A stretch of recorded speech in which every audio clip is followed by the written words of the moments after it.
Kadis, selamat pagi. Selamat pagi.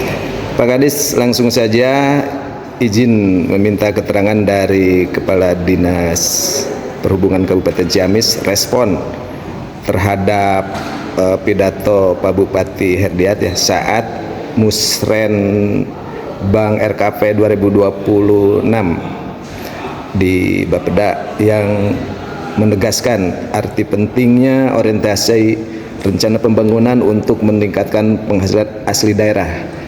Terkait dengan parkir bagaimana Pak?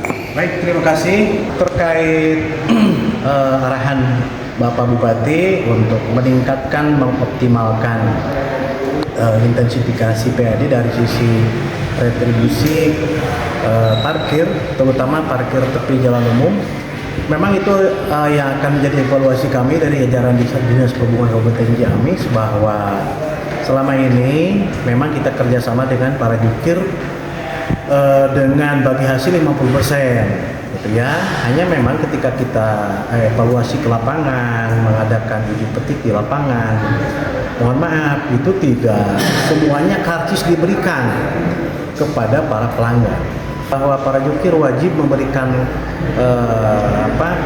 karcis parkir kepada pelanggan. Untuk motor 2.000, untuk mobil 4.000, itu wajib diberikan. Kami menerjunkan teman-teman di UPTD parkir, dibantu juga dari UPTD yang lain untuk mengadakan pemantauan, pengawasan terhadap penyelenggaraan penarikan uang dari para jukir di lapangan, supaya tidak berbohong ataupun jujur gitu ya, jujur sesuai dengan tarif yang ditentukan. Karena sangat miris apabila dibandingkan pendapatan parkir tepi jalan umum yang begitu ramai dengan pendapatan di food court, itu luar biasa jauh, jomplang sekali. Di food court itu rata-rata, kalau diratakan ya, hari-hari biasa termasuk weekend itu mencapai antara 2,3 sampai 2,5 juta per malam, per satu hari satu malam. Kemudian di lapangan paling pendapatan 250.000. Nah, kita terjun ke lapangan, permasalahannya yaitu karcis tidak diberikan, sehingga ya seenaknya menarik, dan uang yang disetorkan berdasarkan karcis yang keluar. Taruhlah karcis itu 100 lembar, yang dikeluarkan cuma 30 lembar, ya itu aja yang disetorkannya gitu ya. Nah, sehingga kami menerjunkan teman-teman di lapangan supaya diadakan pengawasan. Itu bagaimanapun juga tetap harus diadakan pengawasan. Yang ketiga, bagaimanapun juga posisi teman-teman jukir itu adalah menurut kami pahlawan, karena mereka mau kehujanan, papanasan, ya saya menganggap mereka itu pahlawan. Hanya perilaku kejujurannya kurang bagus gitulah, kurang bagus, sehingga kita harus mengevaluasi kembali tentang bagaimana supaya tidak ada kebocoran. Kalau di food court tidak ada masalah, alhamdulillah sampai saat ini, karena ketika masuk di situ muncul time, kemudian muncul juga nilai uang yang harus dibayar. Kemudian di food court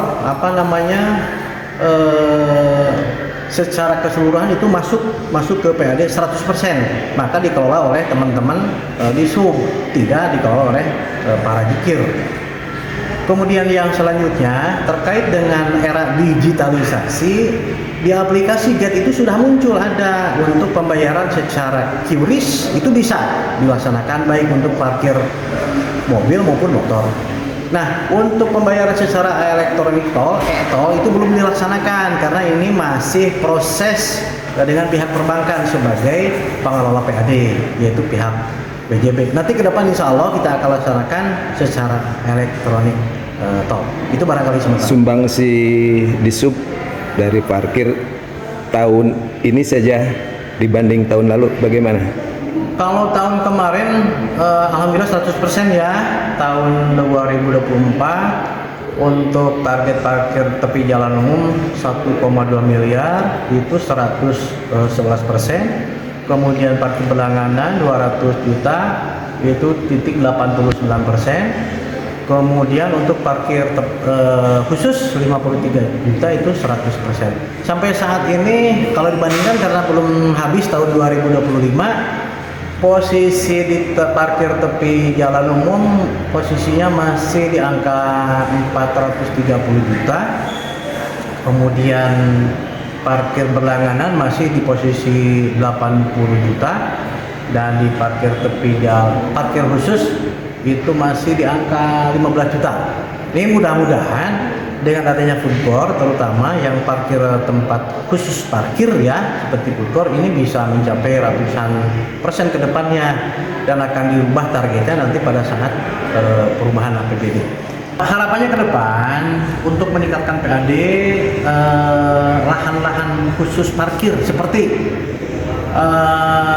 GGT, Lokasana, kemudian komplek Islamic Center, kemudian Karangkamulian, termasuk mungkin komplek Pasar Manis, Pasar Subuh, itu akan dipasang gate parkir seperti halnya Fugor, supaya retribusi parkir bisa masuk 100% ke PAD.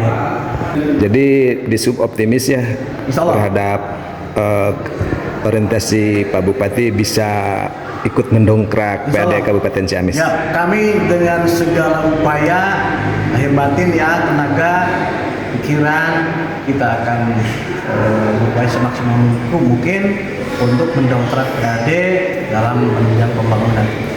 Terima kasih Pak Kadis atas segala keterangannya. Selamat pagi. Selamat pagi.